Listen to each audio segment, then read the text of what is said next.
Oh, Trevor Noah done a joke. Yeah, apparently. It's quite surprising that it's Trevor Noah as well, because Trevor Noah is a bit up his own ass, isn't he? Like, he does have that sort of smug asshole thing about him. And I am one of the people who, you know, when he replaced Jon Stewart on the Daily Show, I did think maybe it is because he's black. It's just because, like, he's just not very. He's not great. He's not great. But then I don't know who else was in line to do it. All the other people had like moved on to have their own shows and shit. So fuck knows. I don't know why I'd say such a thing. But I did. That's what I thought. Going, oh, maybe it is because of that. But anyway, Trevor Noah, sorry for India-Pakistan comments. I swear he said he wasn't sorry. You never know, the BBC chopping and changing. So, you know, let me just move the... let me fucking... read with me, my children, read with me. And then we'll play video games until we're all asleep. Right, now, comedian Trevor Noah has said he is sorry for making jokes about the sharp rise in tensions between India and Pakistan over disputed Kashmir. He said a war between the two would be the most entertaining, adding it would also be the longest war of all time. Another dance number. See, that's just not funny. Above anything else. You can see how people find it offensive because everything's offensive now, so it doesn't matter. But like, it's shit. It is shit. What? Another dance number. If now, as a joke, that's said with whipped up mouth, not very good. But actually, you could turn that into a funny little scene. Because, you know, I mean, Bollywood films are pretty fucking crazy. I mean, I was watching one on a plane once, and it was like it was such a big budget. And it was like a spy adventure, and there was fucking explosions, and mans were shooting mans, and fucking helicopter went into the building, and then, yeah, song and dance routine after. And you're like, what is going on? This is like, you know, David Lynch would have been big out there. He said a war between the two, yeah, blah, blah, blah. The gag in an episode of The Daily Show caused most anger in India, where thousands poured fury onto Twitter. Oh, get over it. Both countries claim all of Kashmir. Yeah, blah, blah, blah, blah, blah. Right, so what is this? How did the row unfold? I don't know. Faceless people on Twitter, I expect, are now being given way too much fucking credentials. After Noah's Daily Show appearance last week, criticism built up online which saw the South African comedian condemned as racist and insensitive. Like, how is that? It's just not a racist joke, is it? It's not. It's not. Like, has anyone heard racist jokes? I remember the bad old days when racist jokes were like fucking everywhere. And they were fucking racist. So, I don't think anyone's heard racist jokes properly. Maybe I should do a whole thing where I just tell actual racist jokes. And maybe it'll be so offensive, because there'll be actually racist jokes, that, and I'm talking about all race, everyone will get it, trust me.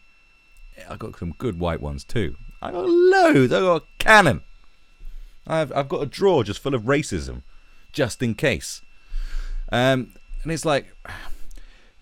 Yeah, I mean, what would happen? I think if I told just countless racist jokes that were really, really fucking rotten and quite just have no, you know, nothing good about them whatsoever because they're racist jokes. I wonder if there would just be a paradox and it'd just be so, and it'd be actually really offensive that people wouldn't get offended because it was just too much. I'm just curious if that would happen now, you know, that the space-time continuum would just collapse on itself. My parents are stranded in India. All flights flying over Pakistan are cancelled due to the mounting tension. I am worried about their safety and the safety of my relatives there. But look, another played out Bollywood joke. Way to disappoint your Indian American fans. Oh, God. Yes, just you very specific fan base. Good for you. Well, you know, it's like, yeah, fair enough. Fair enough. Yeah, I can see why you would be upset with someone telling. But it was a crap joke. I think it was just crap. You know, is there jokes to be made about the conflict between India and Pakistan? Yeah, jokes to be made about any conflict. They're all funny at the end. There's got to be something funny about them. Otherwise, why would people do them? When one Twitter user accused him of mocking war through a Bollywood stereotype, Noah responded with an explanation of his comedy process, but also said, "Don't explain the jokes, mate. That's the last thing you do." He said he used comedy to process pain and discomfort. Well, I'm glad he's said what one of the great tools of comedy is, for fuck's sake, because honestly, I think people have totally lost the bloody plot. Actually, if you watch my stand-up, you'll see that, so someone called him out for saying you wouldn't make a joke about your mother being shot in the head, because his mum was shot in the head. But he said, actually, I did make jokes about after my mother was shot in the head as a comedian. I use comedy as a process of pain. Yeah. So he did, in his stand-up special, make a joke about his mum getting shot in the head. And that's the thing.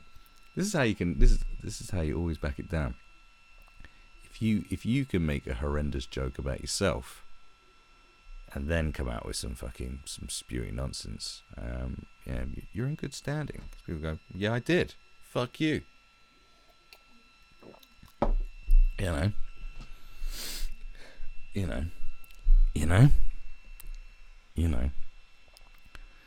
And then Trevor Noah says something. Now, this is a good smokescreen tactic for, because obviously Trevor Noah's probably, he's one of them people that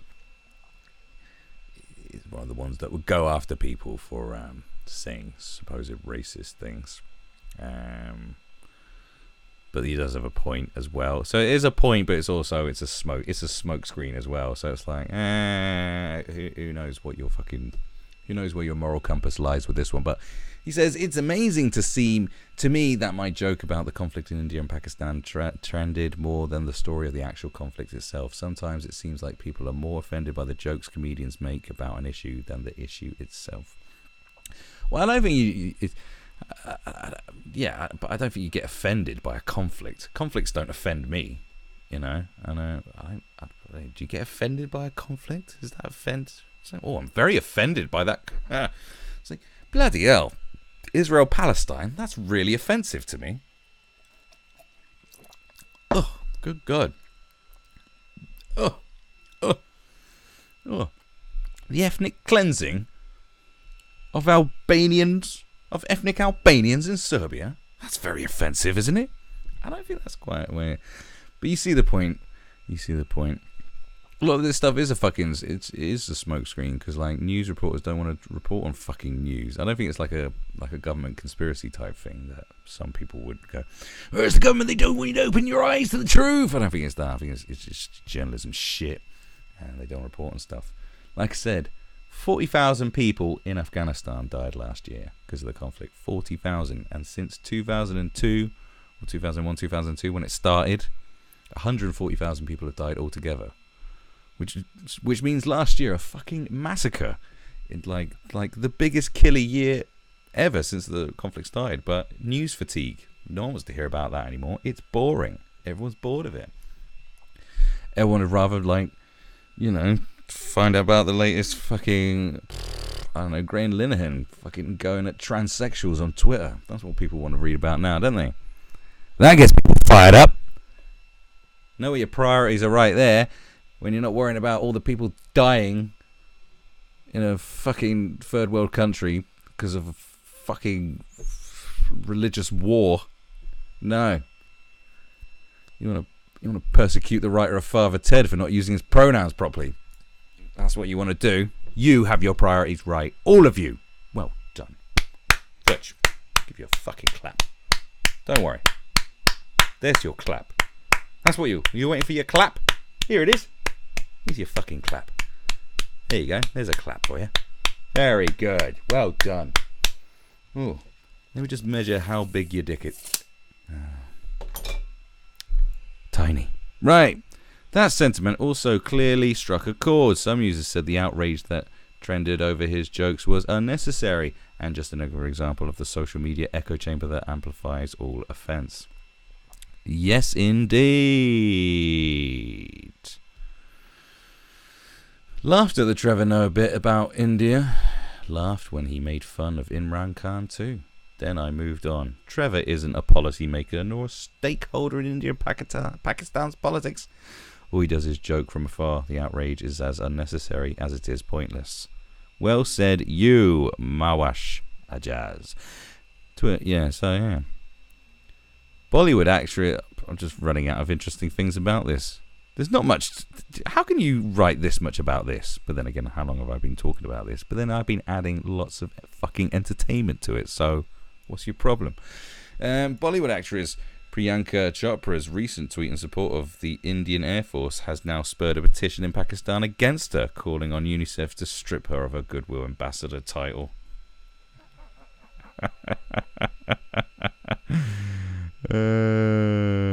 Well, you can't be patriotic, but you can't be a Goodwill Ambassador at the same time. Like, oh dear, oh no, what a palaver. I thought Trevor Noah's joke was funny. Come on, people, it's a reference to Bollywood, which we must admit is often endearingly absurd and has great song and dance numbers. It is endearingly absurd. It is. But it's like, it's just supposed to be a spectacle. Like, because in India they want to see a spectacle. They want to see something that makes them smile. Whereas in the UK, people want to watch EastEnders and Coronation Street and fucking feel better about their shitty lives. You know, British people feel better looking at other people and going, ha, look how shit you got it. Whereas in India, they're just like, yay! Another dance routine. Fantastic. I don't know. Maybe that says a lot about our societies. Let's ponder. Yes. Someone. There you go. Anyone's doing some sort of media or film-based course, there's your fucking... There's an essay for you. There's a free dissertation for you. You can cite me as your fucking inspiration as a source.